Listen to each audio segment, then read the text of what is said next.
اعوذ باللہ من الشیطان الرجیم بسم اللہ الرحمن الرحیم رب اشرح لی صدری ویسر لی امری واحلل عقدۃ من لسانی یفقہوا قولی۔ السلام علیکم ورحمۃ اللہ وبرکاتہ۔ آج ہم سورہ المائدہ کا 10واں رکوع شروع کرتے ہیں۔ بسم اللہ الرحمن الرحیم۔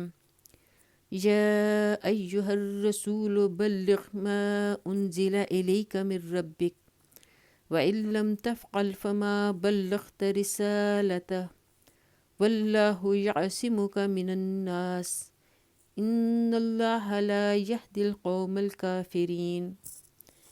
اے پیغمبر صلی اللہ علیہ وآلہ وسلم، جو کچھ تمہارے رب کی طرف سے تم پر نازل کیا گیا ہے وہ لوگوں تک پہنچا دو۔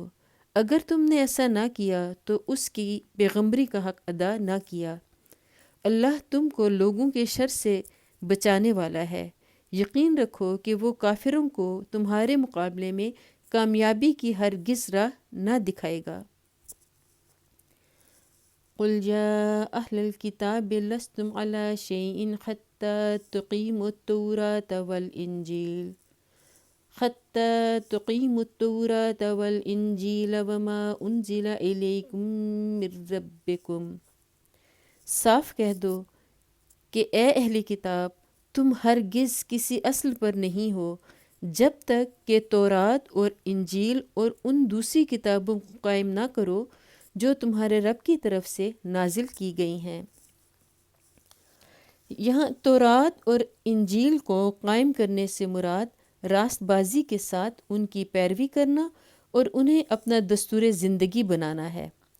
اس موقع پر یہ بات اچھی طرح ذہن نشین کر لینی چاہیے کہ بائبل کے مجموعہ کتب مقدسہ میں ایک قسم کی عبارات تو وہ ہیں جو یہودی اور عیسائی مصنفین نے بطور خود لکھی ہیں، اور دوسری قسم کی عبارات وہ ہیں جو اللہ تعالیٰ کے ارشادات یا حضرت موسیٰ علیہ السلام، حضرت عیسیٰ علیہ السلام اور دوسرے پیغمبروں کے اقوال ہونے کی حیثیت سے منقول ہیں، اور جن میں اس بات کی تصریح ہے کہ اللہ نے ایسا فرمایا یا فلاں نبی نے ایسا کہا۔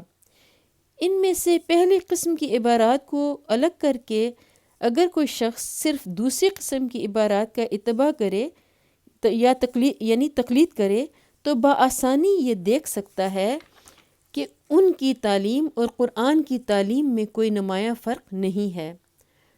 اگرچہ مترجموں اور ناسخوں اور شارحوں کی در اندازی سے اور بعض جگہ زبانی راویوں کی غلطی سے یہ دوسری قسم کی عبارات بھی پوری طرح محفوظ نہیں رہی ہیں، لیکن اس کے باوجود کوئی شخص یہ محسوس کیے بغیر نہیں رہ سکتا کہ ان میں بعینہ ہی اسی خالص توحید کی دعوت دی گئی ہے جس کی طرف قرآن بلا رہا ہے۔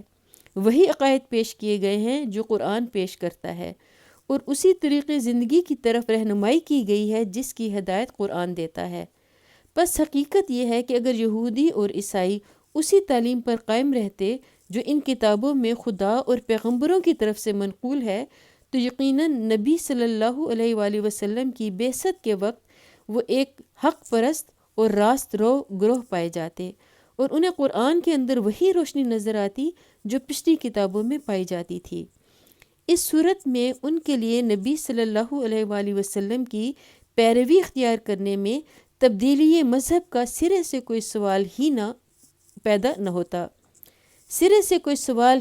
نہ ہوتا، بلکہ وہ اسی راستے کے تسلسل میں جس پر وہ پہلے سے چلے آ رہے تھے آپ کے مقلد بن کر آگے چل سکتے تھے۔ وَلَيَزِيدَنَّ كَثِيرًا مِّنْهُم مَّا أُنزِلَ إِلَيْكَ مِن رَّبِّكَ طُغْيَانًا وَكُفْرًا فَلَا تَأْسَ عَلَى الْقَوْمِ الْكَافِرِينَ۔ ضرور ہے کہ یہ فرمان جو تم پر نازل کیا گیا ہے ان میں سے اکثر کی سرکشی اور انکار کو اور زیادہ بڑھا دے گا، مگر انکار کرنے والوں کے حال پر کچھ افسوس نہ کرو۔ یعنی یہ بات سن کر ٹھنڈے دل سے غور کرنے اور حقیقت کو سمجھنے کے بجائے وہ ضد میں آ کر اور زیادہ شدید مخالفت شروع کر دیں گے۔ ان الذین آمنوا والذین ہادوا والسابئون والنصارى من آمن باللہ واليوم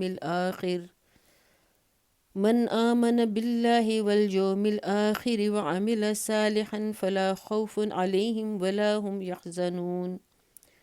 مسلمان ہوں یا یہودی، سابی ہوں یا عیسائی، جو بھی اللہ اور روز آخر پر ایمان لائے گا اور نیک عمل کرے گا، بے شک اس کے لیے نہ کسی خوف کا مقام ہے نہ رنج کا۔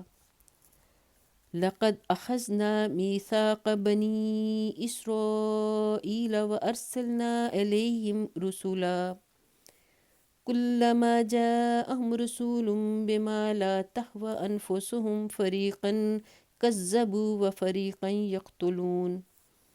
ہم نے بنی اسرائیل سے پختہ عہد لیا اور ان کی طرف بہت سے رسول بھیجے، مگر جب کبھی ان کے پاس کوئی رسول ان کی خواہشات نفس کے خلاف کچھ لے کر آیا تو کسی کو انہوں نے جھٹلایا اور کسی کو قتل کر دیا۔ وَحَسِبُوا أَلَّا تَكُونَ فِتْنَةٌ فَعَمُوا وَصَمُّوا ثُمَّ تَابَ اللَّهُ عَلَيْهِمْ ثُمَّ عَمُوا وَصَمُّوا كَثِيرٌ مِّنْهُمْ وَاللَّهُ بَصِيرٌ بِمَا يَعْمَلُونَ۔ اور اپنے نزدیک یہ سمجھے کہ کوئی فتنہ رونما نہ ہوگا، اس لیے اندھے اور بہرے بن گئے، پھر اللہ نے انہیں معاف کیا تو ان میں اکثر لوگ اور زیادہ اندھے اور بہرے بنتے چلے گئے۔ اللہ ان کی یہ سب حرکات دیکھتا رہا ہے۔ لقد كفر الذين قالوا ان الله هو المسيح ابن مريم وقال المسيح يا بني اسرائيل اعبدوا الله ربي وربكم۔ یقیناً کفر کیا ان لوگوں نے جنہوں نے کہا کہ اللہ مسیح ابن مریم ہی ہے، حالانکہ مسیح علیہ السلام نے کہا تھا کہ اے بنی اسرائیل، اللہ کی بندگی کرو جو میرا رب بھی ہے اور تمہارا رب بھی۔ انہ من یشرک باللہ فقد حرم اللہ علیہ الجنۃ ومأواہ النار وما للظالمین من انصار۔ جس نے اللہ کے ساتھ کسی کو شریک ٹھہرایا اس پر اللہ نے جنت حرام کر دی اور اس کا ٹھکانہ جہنم ہے، اور ایسے ظالموں کا کوئی مددگار نہیں۔ لقد كفر الذين قالوا ان اللہ ثالث ثلاثہ وما من الہ الا الہ واحد۔ یقیناً کفر کیا ان لوگوں نے جنہوں نے کہا کہ اللہ تین میں کا ایک ہے، حالانکہ ایک خدا کے سوا کوئی خدا نہیں ہے۔ وَإِن لَّمْ يَنْتَهُوا عَمَّا يَقُولُونَ لَيَمَسَّنَّ الَّذِينَ كَفَرُوا مِنْهُمْ عَذَابٌ أَلِيمٌ۔ اگر یہ لوگ اپنی ان باتوں سے باز نہ آئے تو ان میں سے جس نے کفر کیا ہے اس کو دردناک سزا دی جائے گی۔ افلا یتوبون الی اللہ ویستغفرونہ واللہ غفور الرحیم۔ پھر کیا یہ اللہ سے توبہ نہ کریں گے اور اس سے معافی نہ مانگیں گے؟ اللہ بہت درگزر فرمانے والا اور رحم کرنے والا ہے۔ مل مسیح ابن مریم الا رسول قد خلت من قبلہ الرسل وامہ صدیقہ۔ مسیح ابن مریم اس کے سوا کچھ نہیں کہ بس ایک رسول تھا، اس سے پہلے اور بھی بہت سے رسول گزر چکے تھے، اس کی ماں ایک راست باز عورت تھی۔ کانا یاکلان الطعام انظر کیف نبین لہم الآیات ثم انظر انا یؤفکون۔ اور وہ دونوں کھانا کھاتے تھے، دیکھو ہم کس طرح ان کے سامنے حقیقت کی نشانیاں واضح کرتے ہیں، پھر دیکھو یہ کدھر الٹے پھرے جاتے ہیں۔ ان چند لفظوں میں عیسائیوں کے عقیدہ الوہیت مسیح کی ایسی صاف تردید کی گئی ہے کہ اس سے زیادہ صفائی ممکن نہیں ہے۔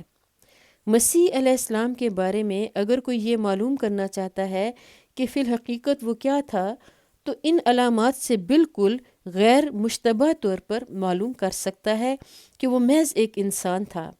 ظاہر ہے کہ جو ایک عورت کے پیٹ سے پیدا ہوا، جس کا شجرہ نسب تک موجود ہے، جو انسانی جسم رکھتا ہے اور جو ان تمام حدود سے محدود اور ان تمام قیود سے مقید اور ان تمام صفات سے متصف تھا جو انسان کے لیے مخصوص ہیں، جو سوتا تھا، کھاتا تھا، گرمی اور سردی محسوس کرتا تھا، حتیٰ کہ جسے شیطان کے ذریعے سے آزمائش میں بھی ڈالا گیا، اس کے متعلق کون معقول انسان یہ تصور کر سکتا ہے کہ وہ خود خدا ہے یا خدائی میں خدا کا شریک ہے؟ قل اتعبدون من دون اللہ ما لا یملک لکم ضرا ولا نفعا واللہ هو السمیع العلیم۔ ان سے کہو، کیا تم اللہ کو چھوڑ کر اس کی پرستش کرتے ہو جو نہ تمہارے لیے نقصان کا اختیار رکھتا ہے نہ نفع کا، حالانکہ سب کی سننے والا اور سب کو جاننے والا تو اللہ ہی ہے۔ قل یا اہل الکتاب لا تغلوا فی دینکم غیر الحق ولا تتبعوا اهواء قوم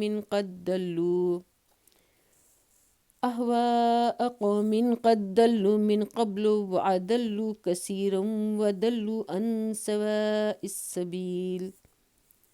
کہو، اے اہل کتاب، اپنے دین میں ناحق غلو نہ کرو اور ان لوگوں کے تخیلات کی پیروی نہ کرو جو تم سے پہلے خود گمراہ ہوئے اور بہتوں کو گمراہ کیا اور سواء السبیل سے بھٹک گئے۔ یہاں اشارہ ہے ان گمراہ قوموں کی طرف جن سے عیسائیوں نے غلط عقیدے اور باطل طریقے اخذ کیے، خصوصاً فلاسفہ یونان کی طرف، جن کے تخیلات سے متاثر ہو کر عیسائی اس صراط مستقیم سے ہٹ گئے جس کی طرف ابتداً ان کی رہنمائی کی گئی تھی۔ مسیح علیہ السلام کے ابتدائی پیرو جو عقائد رکھتے تھے وہ بڑی حد تک اس حقیقت کے مطابق تھے جس کا مشاہدہ انہوں نے خود کیا تھا اور جس کی تعلیم ان کے ہادی و رہنما نے ان کو دی تھی، مگر بعد کے عیسائیوں نے ایک طرف مسیح علیہ السلام کی عقیدت اور تعظیم میں غلو کر کے اور دوسری طرف ہمسایہ قوموں کے اوہام اور فلسفوں سے متاثر ہو کر اپنے عقائد کی مبالغہ آمیز فلسفیانہ تعبیریں شروع کر دیں اور ایک بالکل ہی نیا مذہب تیار کر لیا جس کو مسیح علیہ السلام کی اصل تعلیمات سے دور کا واسطہ بھی نہ رہا۔ یہاں ہمارا 10واں رکوع مکمل ہوتا ہے۔ اللہ تعالیٰ ہمیں قرآن مجید کو پڑھنے کی، سمجھنے کی اور اس پر عمل کرنے کی توفیق عطا فرمائے، ہمارے گناہوں کو معاف فرمائے۔ قرآن مجید پڑھتے ہوئے مجھ سے غلطی ہوگی ہو تو اللہ تعالیٰ مجھے معاف فرمائے۔ وآخر دعوانا ان الحمد للہ رب العالمین۔